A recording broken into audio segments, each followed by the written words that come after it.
Today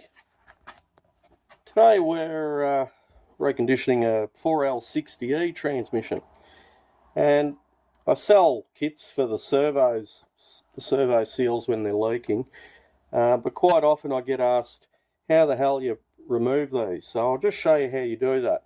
I've popped the circlip off.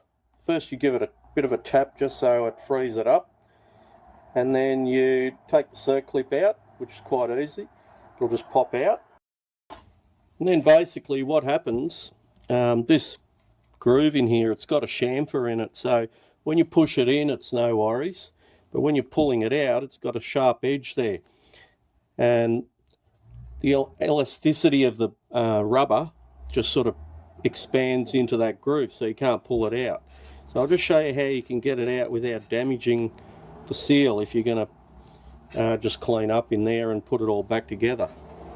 What you do is you get a small little screwdriver and you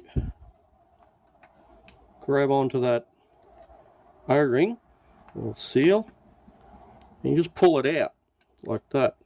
What happens when you pull it out like that, it thins it out over here, and that should just pop out quite easily. There we go.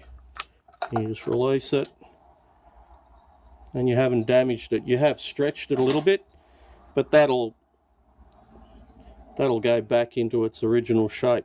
You can see this one's not flattened out or worn out. Always a good idea to replace them, but just in case you're going to reuse it and you don't want to damage it, there you go. We just pull out that servo piston.